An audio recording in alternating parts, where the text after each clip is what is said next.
wahdah. Yang kita cari juga keberkahan dari Allah Jalla Jalaluhu wahdah. Yang kita dambakan kedekatan dengan Allah Jalla Jalaluhu wahdah. Yang kita cari ma'rifat kepada Allah Jalla Jalaluhu wahdah. Yang kita cari taufik hidayah Allah Jalla Jalaluhu wahdah. Yang kita cari segenap anugerah dari Allah Jalla Jalaluhu wahdah sebagai hakikat yang maha suci dari segala sifat kekurangan, yang bersifat dengan segenap sifat kesempurnaan. Lalu yang kita cari daripada apa yang kita lakukan seperti ini adalah ridhonya Nabi kita Kangjeng Nabi Muhammad sallallahu alaihi wa alihi wasallam. Kasih sayang Nabi kita Sayyiduna Muhammad sallallahu alaihi wasallam. Syafaat Nabi kita Sayyiduna Muhammad sallallahu alaihi wasallam. Yang kita cari petunjuk arahan dari Nabi kita Sayyiduna wa Maulana Muhammad sallallahu alaihi wa alihi wasallam. Yang kita cari cinta dari Nabi kita Sayyiduna wa Maulana Muhammad sallallahu alaihi wa alihi wasallam. Yang kita cari kedekatan dengan Sayyiduna Muhammad sallallahu alaihi wa alihi wasallam. Kesananya kita ingin berkumpul dengan beliau Sayyiduna wa Maulana Muhammad sallallahu alaihi wasallam. Ingin selalu memandang keindahan wujud beliau Sayyiduna wa Maulana Muhammad sallallahu alaihi wa alihi wasallam. Yang mana beliau adalah sebagai wasilah tertinggi, wasilah teragung, yang menjadi wasilah keberadaan semua makhluk, dan yang menjadi wasilah segala kebaikan dan rahmat Allah yang Allah sebarkan ke semua makhluknya.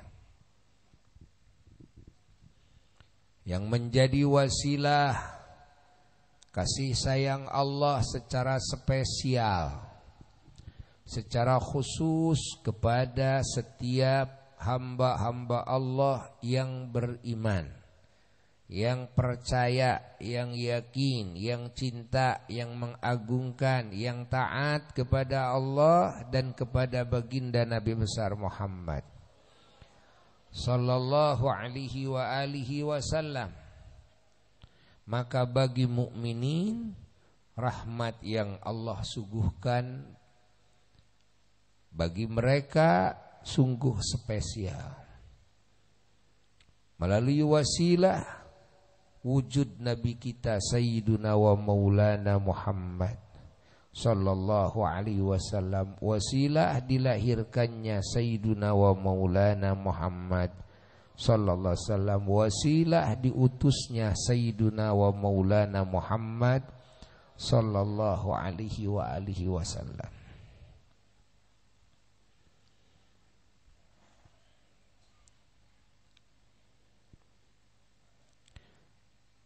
Lalu Sahibul Bait Kang Haji Dedi menempelkan kepada acara yang agung ini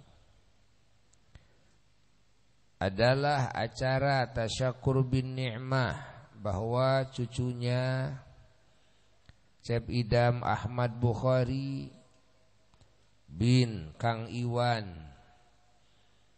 telah dikhitan dan sekarang melaksanakan walimah khitan yang diisi dengan acara yang sangat agung yang menjadi keberkahan bagi kita semua, bukan cuma bagi sahibul bait saja, menjadi kebaikan bagi umat, menjadi kemuliaan bagi umat, menjadi keselamatan bagi umat, menjadi keberuntungan bagi umat. Maka kita semua ikut bersyukur kepada Allah,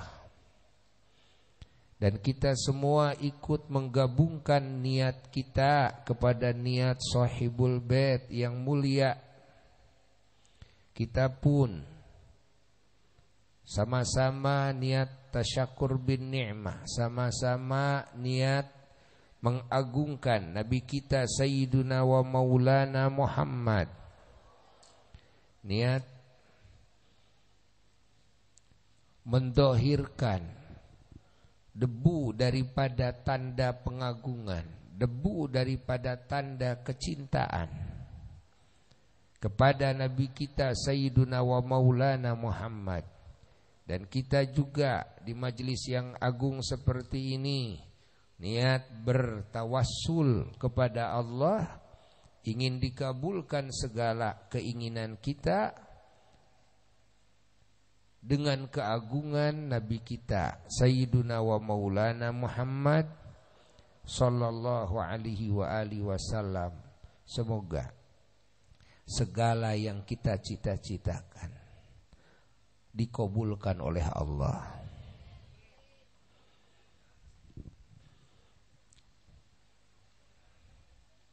Para ahli majelis rahimakumullah,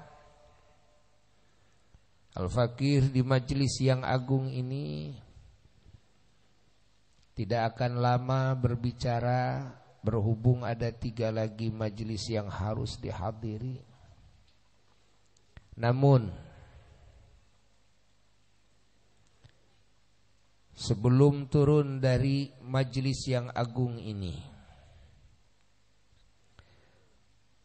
sedikit ingin menitipkan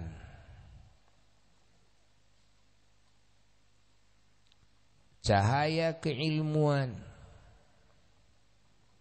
yang Al-Fakir terima dari para ulama-ulama Allah, dari para aulia-aulia Allah, yang dari sananya dari junjunan alam Sayyiduna wa Maulana Muhammad sallallahu alaihi wa alihi wasallam adalah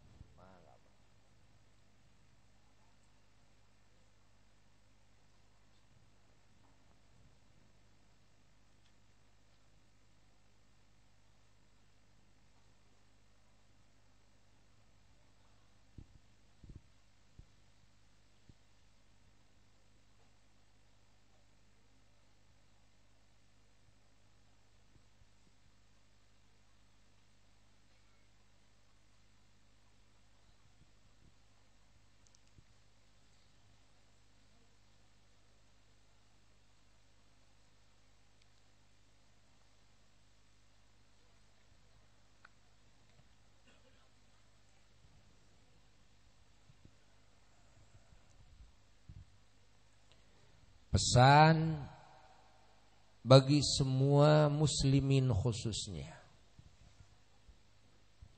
pesan bagi semua mukminin khususnya yang ingin selamat di dunia dan selamat di akhirat, yang ingin bahagia di dunia dan di akhirat, yang ingin mulia di dunia dan di akhirat, Maka Al-Fakir pesan kepada diri pribadi dan kepada keluarga dan kepada semua mukminin mukminat adalah memperbaiki hubungan satu dengan Allah, kedua dengan junjunan alam Sayyiduna wa Maulana Muhammad, ketiga dengan para ulama-ulama Allah,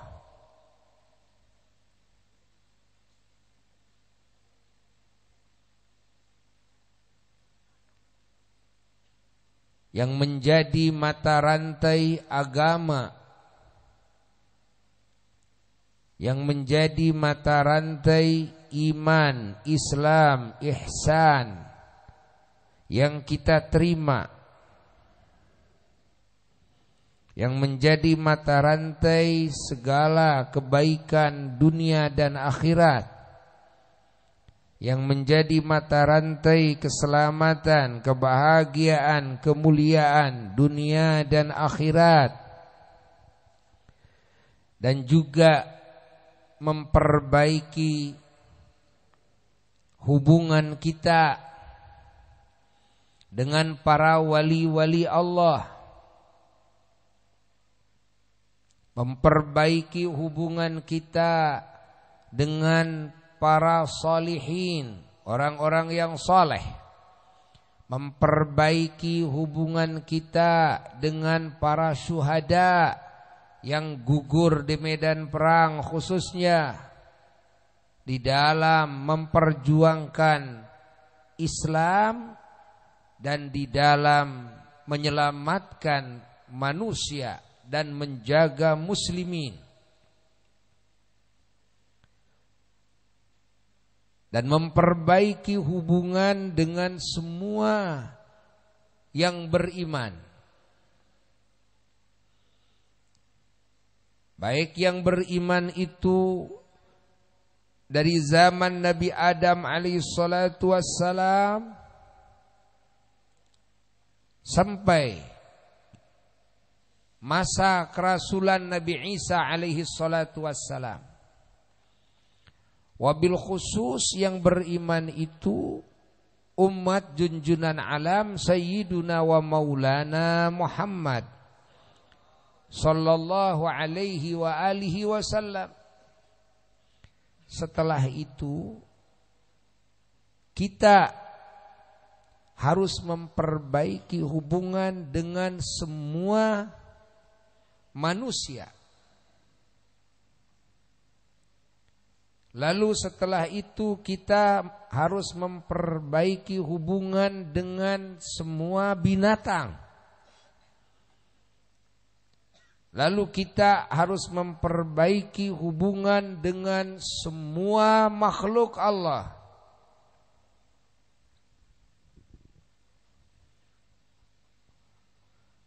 Andai kata hubungan yang barusan disebutkan tidak diperbaiki, maka kehancuran, kerusakan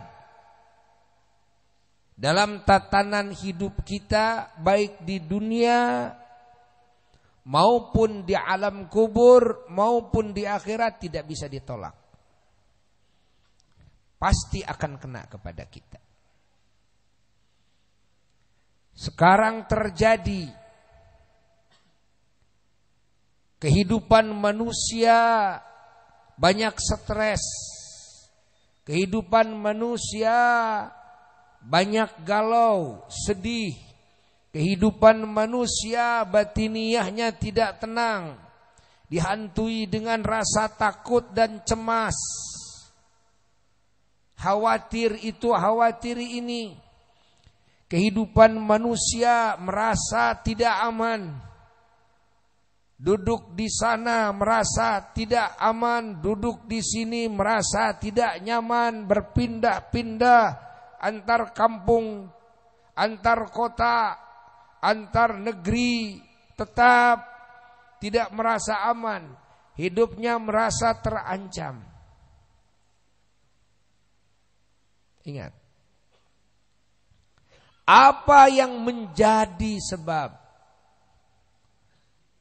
terjadi sekarang saling bunuh membunuh,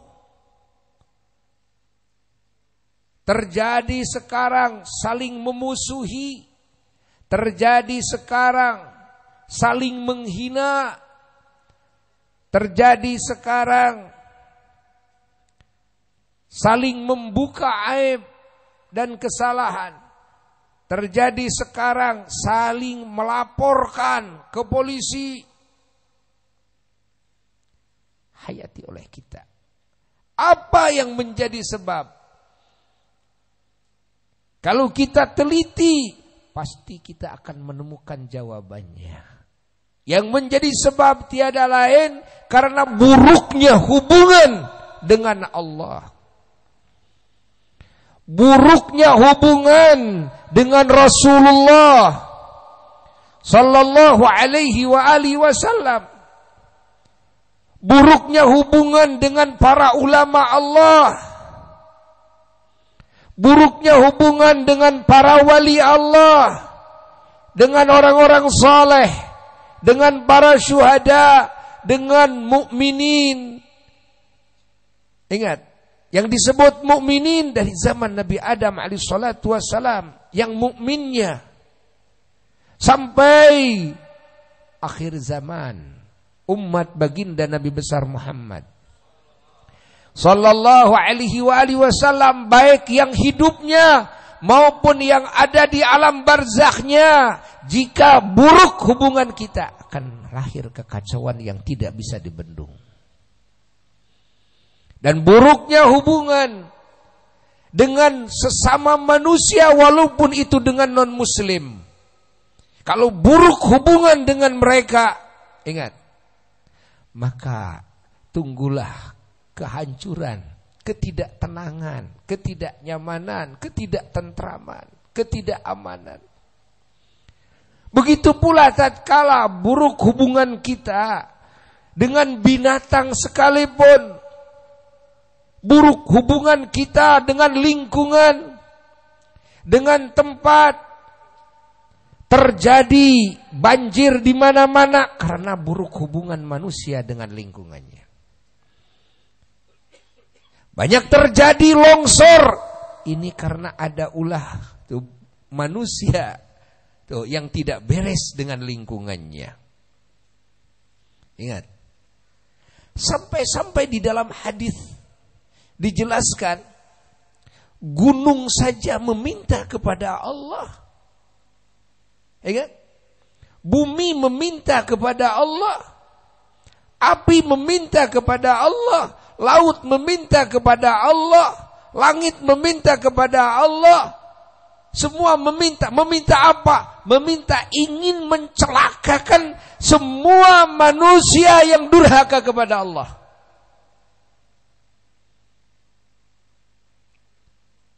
Ini dalam hadis disebutkan. Kalau kita hubungan baik dengan Allah, baik dengan Rasulullah SAW, baik dengan semua makhluk Allah, maka bumi pun bersyukur kepada Allah. Langit bersyukur kepada Allah. Malaikat gemuruh mendoakan kita. Ikan yang ada di air mendoakan kita. Tumbuh-tumbuhan semuanya berubah menjadi baik. Udara, api, segala berubah menjadi baik. Maka kita tidak heran kalau mendengar cerita wali-wali Allah menyuruh angin, angin taat, menyuruh api, api turut, menyuruh apa saja. Sami'na wa ata'na kepada wali-wali Allah. Kenapa? Karena wali-wali Allah adalah manusia yang sangat baik hubungannya dengan Rabbul Alamin, yang sangat baik hubungannya dengan Sayyiduna wa Maulana Muhammad, yang sangat baik hubungannya dengan semua hamba yang agung, yang sangat baik hubungannya dengan semua makhluk Allah yang dimuliakan Allah, sangat baik hubungannya dengan semua makhluk Allah tanpa terkecuali. Hanya satu, ingat, yang tidak boleh baik hubungan dengannya adalah dengan setan iblis. Dengan setan iblis tidak boleh baik hubungan. Kita harus melaknatnya. Kita harus meminta pertolongan Allah, perlindungan dari Allah daripada godaan setan yang dilaknat oleh Allah. Kita harus memusuhinya dan memusuhi seluruh sifat-sifatnya. Memusuhi pemikiran-pemikirannya, memusuhi niat-niatnya, memusuhi etikanya, memusuhi perbuatannya, memusuhi ucapannya. Segala gerak-gerik setan iblis harus dimusuhi oleh kita. Ingat, selain daripada itu, maka kita harus memperbaikinya di dalam berhubungan dengan semuanya. Ketahuilah bahwa tidak ada kerusakan di bumi, tidak ada kehancuran di alam barzakh dan di akhirat terkecuali karena rusaknya hubungan. Maka majelis-majelis seperti ini yang disebut dengan maulidan dan sebagainya, ini adalah majelis untuk memperbaiki hubungan. Perbaiki hubungan kita dengan Allah. Perbaiki hubungan kita dengan Nabi kita Sayyiduna wa Maulana Muhammad sallallahu alaihi wasallam. Maka dua ini adalah pokok daripada hubungan kita dengannya. Sebelum kita menghubungkan dengan apapun dan dengan siapapun, maka hubungan yang harus dijalin dengan baik, pertama adalah hubungan dengan Allah sebagai hakikat. Dengan Allah Rabbul Alamin, Sang Pencipta alam semesta, yang menciptakan kita, yang mengurus kita, yang menghujankan nikmat kepada kita. Dialah Allah Jalla Jalaluhu wahdah, la ilaha illallah. Lalu hubungan yang kedua adalah hubungan dengan wasilah yang paling pertama, wasilah yang paling utama, wasilah yang paling agung, Rasul Allah termulia, kekasih Allah tercinta, yang menjadi rahmat kepada semua makhluk Allah dan menjadi syafaat pertolongan kepada semua makhluk Allah. Nabi kita semua, imam kita semua, suri tauladan kita semua, pendidik kita semua, pelindung kita semua, penyayang kita semua, pengangkat harkat martabat kita semua, penutup aurat dan aib kita semua, penyuci jiwa, raga, harta, benda, segala sesuatu kita semua, penerang hati kita semua, penghilang kegelapan, kebodohan dalam hati kita semua. Dialah baginda Nabi besar Muhammad sallallahu alaihi wa alihi wasallam, sebagai figur terbaik di alam semesta. Bukan cuma figur bagi kita saja sebagai umatnya, tapi figur bagi semua ciptaan Allah. Figur bagi semua makhluk Allah. Figur bagi semua para nabi dan rasul terdahulu. Figur bagi semua malaikat Allah. Semua makhluk Allah sangat menghormati, mengagungkan, mencintai, memuji, mengingat dan bersolawat salam kepada baginda Nabi besar Muhammad sallallahu alaihi wasallam. Maka kita tidak heran kalau mendengar langsung dari Allah Jalla Jalaluhu wahdah, Allah menyatakan innallaha wa malaikatahu yusalluna 'alan nabi. Sesungguhnya Allah wa malaikatahu dan seluruh malaikat Allah tanpa terkecuali yusalluna 'alan nabi, semua bersolawat kepada nabi kita Sayyiduna Muhammad Allah memerintahkan kepada semua yang beriman. Ya ayyuhalladzina amanu, wahai semua yang beriman, baik itu kalian manusia maupun kalian bangsa jin, maupun kalian bangsa malaikat, maupun kalian siapapun yang beriman. Ingat, kalian semua yang beriman, kalian semua makhluk Allah. Bumi dan seisinya, langit dan sepenuhnya, aras, kursi, surga dan nerakanya, lauh mahfud dan qalamnya, dan semua ciptaan Allah beriman semua kepada Allah.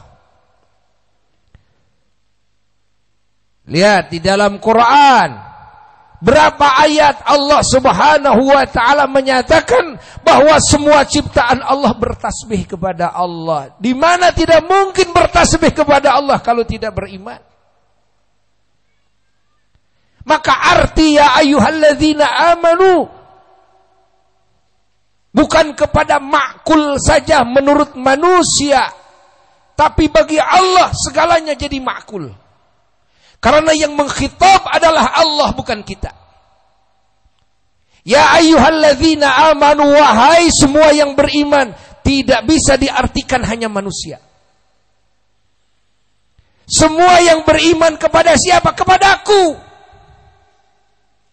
Kata Allah, innallaha, sesungguhnya Allah. Siapa yang berfirman? Allah. Wa malaikatahu, dan semua malaikat Allah. Menurut siapa? Siapa yang menyatakan itu? Yusalluna 'alan nabi, semuanya bersalawat kepada Nabi. Nabi siapa? Nabi Allah. Siapa? Sayyiduna Muhammad sallallahu alaihi wasallam. Lalu Allah menyatakan, dan Allah menyeru, Allah mengkhitab, Allah memerintahkan kepada siapa? Kepada siapapun yang beriman. Ya ayyuhalladzina amanu, wahai yang beriman, semua yang beriman. Apakah kalian manusia, apakah kalian bangsa jin, apakah kalian malaikat, apakah kalian binatang, apakah kalian itu bumi, apakah kalian itu langit, apakah kalian itu surga, neraka, aras, semua makhluk Allah. Karena semua makhluk Allah beriman kepada Allah. Semua makhluk Allah beriman kepada baginda Nabi besar Muhammad. Ingat. Maka Nabi kita sendiri ketika beliau ada di atas batu, di atas gunung Uhud, ketika itu gempa terjadi di Madinah Al-Munawwarah. Lalu Rasulullah SAW berkata kepada gunung Uhud, ya Uhud, wahai Uhud, di atas punggungmu Rasulullah, di atas punggungmu utusan Allah, was-siddiq, dan Abu Bakar as-Siddiq, was-syahid, dan Umar as-syahid, Sayyidina Umar waktu itu. Maka berhentilah Madinah dari gempanya. Tidak terjadi lagi gempa, kecuali nanti di akhir zaman, di masa Dajjal akan terjadi gempa 3 kali. Sehingga semua yang ada munafiknya di dalam hatinya, penghuni Madinah, akan keluar semuanya dari kota Madinah menghampiri Dajjal. Yang mana Dajjal tidak bisa masuk ke dalam wilayah Madinah. Dajjal hanya bisa sampai belakang gunung Uhud. Kan? Semua mengakui kepada kerasulan Sayyiduna Muhammad. Semua beriman kepada Sayyiduna wa Maulana Muhammad.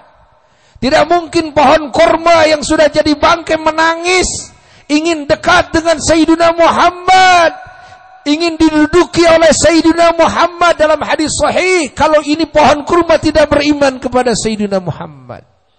Tidak mungkin unta mengeluh kepada Sayyidina wa Maulana Muhammad atas perilaku majikannya yang memperkerjakannya tapi kurang di dalam memberi makanan. minum kepada unta tersebut, lapor kepada Sayyiduna Muhammad. Tidak mungkin kalau unta ini tidak beriman kepada Sayyiduna Muhammad. Tidak mungkin bulan turun taat kepada Nabi kita, disuruh datang padahal bukan waktunya. Disuruh belah itu bulan. Disuruh sebelah ke masyrik ke maghrib. Sebelah ke masyrik, sebelah ke maghrib. Disuruh tawaf itu bulan. Ingat, dan bulan berbicara dan membacakan salam kepada Sayyiduna Muhammad. Ini tidak mungkin kalau tidak beriman kepada Sayyiduna Muhammad. Tidak mungkin pohon besar di Makkah yang sampai sekarang bekasnya dibikin masjid disebut Masjid Syajarah. Masjid pohon kayu besar yang dulu pernah terjadi ketika Abu Jahal dan rekan-rekannya berkumpul di sana. Rasulullah SAW melewat ke sana. Lalu Abu Jahal ngomong, Muhammad, kalau benar kamu sebagai utusan Allah yang maha kuasa, tuh pohon itu, coba suruh menghadap ke kamu, coba suruh bicara sama kamu, tuh menyaksikan kerasulanmu. Allah. Lalu Rasulullah SAW berdiri, berhenti. Lalu Rasulullah SAW memberikan isyarat kepada pohon itu supaya menghadap kepadanya. Lalu pohon itu mengeluarkan akarnya yang besar dan yang kecilnya. Lalu pohon itu melaju menghadap kepada baginda Nabi besar Muhammad. Masya Allah, ngomong pohon itu menyaksikan kerasulan Sayyiduna Muhammad. Sampai kembali lagi ke tempatnya. Maka ini bertanda bahwa pohon pun tahu bahwa Nabi kita adalah sebagai utusan Allah dan kekasih Allah. Beriman kepada Allah dan kepada Rasulnya. Tidak mungkin kalau tidak beriman. Sekebunan pohon kurma yang diminta oleh Nabi supaya mengelilingi tubuhnya ketika Nabi mau qadha hajat. Maka sekebunan pohon kurma taat kepada perintah Sayyiduna Muhammad sallallahu alaihi wasallam, mengeluarkan tubuhnya, akarnya, lalu menghadap Rasulullah SAW dan mengelilingi tubuh Nabi dan menutupi dari pandangan manusia. Allah, dan kembali lagi ke tempatnya. Tidak mungkin kalau tidak beriman. Biawak yang dengan sebab kejadian itu satu kampung tidak kurang dari 1.000 orang ahli kampung tersebut yang tidak beriman kepada Nabi menjadi beriman. Karena apa? Karena tua kampungnya setelah dia menangkap biawak lalu melewati majelis Rasulullah sallallahu alaihi wasallam, lalu memperolok-olokkan Nabi, lalu memanggil-manggil Nabi dengan tidak sopan. Muhammad sini. Sayyidina Umar bin Khattab radhiyallahu taala anhu geram. Beliau mau mencabut pedangnya, mau memotong leher orang tersebut, tapi Rasulullah memberikan isyarat supaya menahan diri. Lalu Rasulullah sallallahu alaihi wasallam menghampiri orang tersebut di luar. Lalu Rasulullah bertanya, "Ada apa kamu?" Dengan bahasa yang santun, dengan sikap yang santun, dengan ramah, dengan sopan, dengan lemah lembut. Orang tersebut tetap karena kebenciannya menghinakan Rasulullah sallallahu alaihi wasallam. Muhammad, ini saya barusan bawa nangkep biawak ini. Kamu ngaku-ngaku utusan Tuhan yang Maha Kuasa. Coba saya ingin dengar biawak ini ngomong sama kamu dengan bahasa yang saya mengerti bahwa kamu benar utusan Allah. Dilempar itu biawak ke hadapan Rasulullah sallallahu alaihi wasallam. Apa yang terjadi? Rasulullah SAW bertanya dengan bahasa Arab kepada biawak, "Wahai biawak, siapa aku?" Biawak ngomong dengan izin Allah dengan bahasa Arab yang fasih, didengar oleh orang itu dan didengar oleh semua sahabatnya yang hadir. Ini biawak bersaksi bahwa tiada Tuhan kecuali Allah, bahwa engkau adalah utusan Allah. Lalu ada lebihnya, biawak menjadikan sebab semua sahabat Nabi menangis, dan orang itu langsung tersungkur menangis, terisak-isak, dan meminta tangan Nabi dan mengucapkan 2 kalimat syahadat. Apa? Karena apa? Karena biawak ngomong meminta syafaat Nabi nanti yaumal kiamah. Allah meminta syafaat Nabi supaya Nabi ingat kepada biawak itu yaumal kiamah. Maka binatang yang masuk surga, yang disyafaati oleh Nabi, yang tadinya hukumnya fana, menjadi kekal dan menjadi ahli surga, diantaranya adalah biawak itu. Dan Nabi memberikan jaminan akan memberikan syafaat nanti kepada biawak itu. Kenapa biawak minta syafaat kepada Nabi yaumal kiamah? Kalau biawak ini tidak tahu apa yang akan terjadi yaumal kiamah. Kalau biawak ini tidak tahu kepada kedudukan Rasulullah sallallahu alaihi wasallam yang bisa memberikan syafaat kepada siapapun, hatta kepada biawak. Ini di dalam hadis. Ini dalam kitab Dalailun Nubuwah, tanda-tanda kenabian. Fahami oleh kita.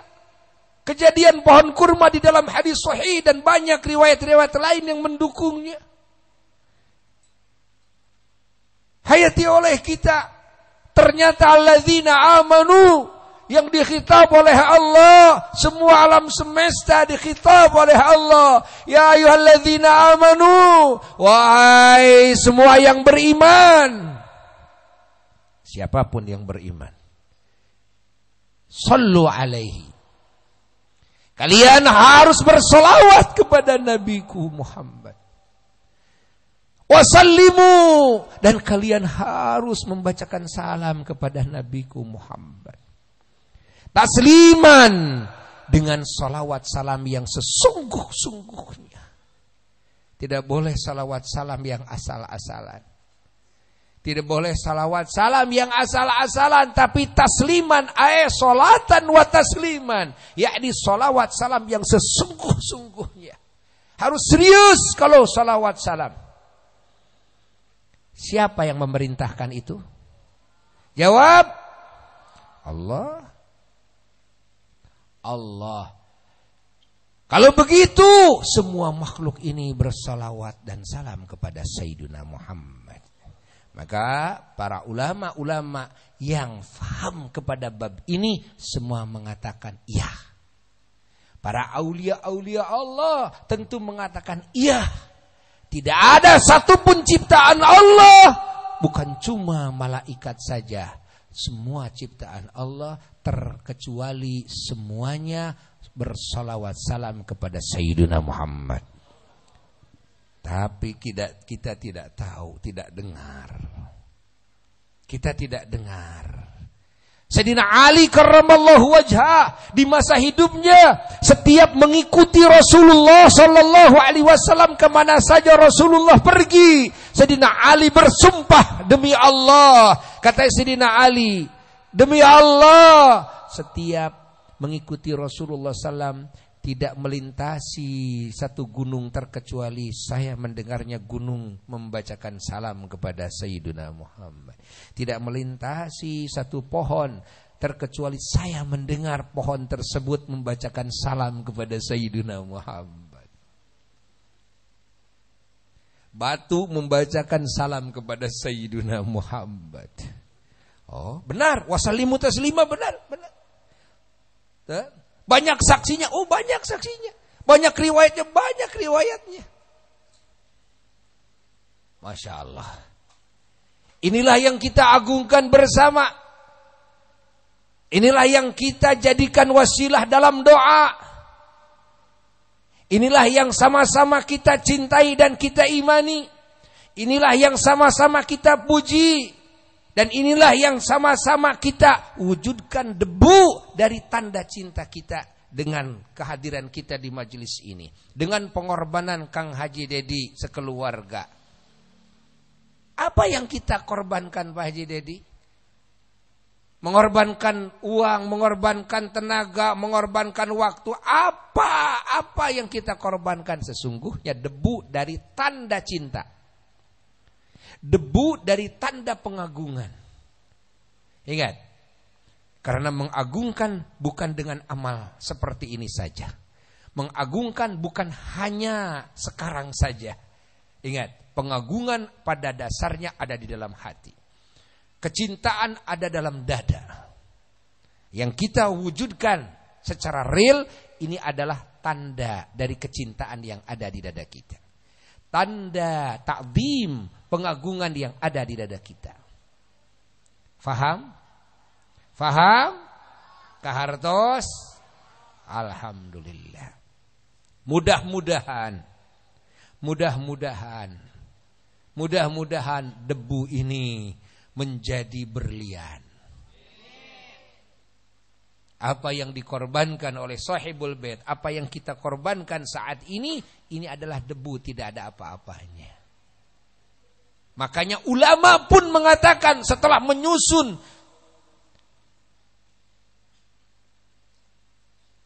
hikayat, riwayat yang di dalamnya penuh dengan pengetahuan, pujian, pengagungan kepada Sayyiduna wa Maulana Muhammad sallallahu alaihi wasallam, apa coba dalam akhirnya doanya? Wa taqabbal minna min yasiri a'malina.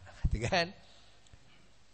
Ya Allah, taqabbal minna, terimalah ya Allah dari kami min yasiri a'malina, yasir. Debu daripada apa yang kami amalkan ini, padahal sudah menyusun banyak cerita tentang itu, mengerahkan segala kemampuan, mengumpulkan riwayat dari hadis, dari Quran, tercetuslah kitab Maulid. Apa ujung cerita? Min yasiri a'malina. Yasir, debu daripada apa yang kami amalkan, yang kami persembahkan atas nama cinta, atas nama ta'zim, atas nama pengagungan kepada junjungan alam Sayyiduna wa Maulana Muhammad. Kalau saja sebagai wali, sebagai ulama yang mengerahkan kemampuannya, menyusun riwayat-riwayat, ingat, yang di dalamnya kandungan lautan ilmu dari Quran, dari sunnah, yang bagi orang seperti kita tidak mungkin bisa menyusun seperti itu, dengan bahasa yang indah, dengan makna yang sangat luar biasa. Ingat, beliau mengatakan min yasiri a'malina. Bagaimana dengan apa yang kita perbuat? Bagaimana dengan apa yang kita perbuat? Kita tidak tidur sampai jam seperti ini, kan? Demi mengagungkan Nabi. Tidak ada apa-apanya. Tidak ada apa-apanya. Tuh, lihat para wali saja mengatakan min yasiri taqabbal minna min yasiri amalina fil i'lan wal israr. Masya Allah. Masya Allah. Masya Allah. Namun kita inginkan si hina ini semoga menjadi mulia. Debu ini semoga menjadi permata. Semoga berwujud menjadi sayang Rasulullah sallallahu alaihi wasallam kepada kita. Berwujud menjadi kepedulian Rasulullah sallallahu alaihi wasallam kepada kita. Berwujud menjadi perhatian Rasulullah sallallahu alaihi wasallam kepada kita. Berwujud menjadi pembelaan Rasulullah sallallahu alaihi wasallam kepada kita. Amin ya rabbal alamin. Itulah pesan yang Al-Fakir sampaikan, tidak akan lama karena akan meneruskan perjalanan yang berikutnya, ya. Semoga manfaat bagi semua, barokah bagi semua. Bijahin Nabi sallallahu alaihi wa alihi wasallam. Allahumma inna qad hadarna qira'ata maulidi nabikal karim fa'afid alaina bi barakatihi libasal izz wa takrim wa askinna bi jiwarihi fi darin na'im wa na'imna fil jannah bin na'imil mukim. Allahumma inna nas'aluka bijahi hadzal nabil mustafa wa alihi ahli siddiq wal wafa kun lana mu'inan wa muz'ifa wa bawina minal jannati ghurafa warzuqna bijahihi sallallahu alaihi wasallam indaka ya Allah qabulan وعزا وشرفا. اللهم إنا نتوسل إليك بنبيك المختار وآله الأطهار وأصحاب الأخيار. كفر عنا الذنوب والأوزار يا الله يا الله يا الله، واحرسنا من جميع المخاوف والأخطار، واجمع بيننا وبينه في دار القرار، وتقبل منا ما قدمنا من يسير أعمالنا في الإعلان والإصرار، وارحمنا برحمتك واغفر لنا إنك أنت العفو الغفار يا غفار. سبحان ربك رب العزة عما يصفون وسلام على المرسلين والحمد لله رب العالمين. وإلى حضرة النبي صلى الله عليه وسلم. الفاتحة.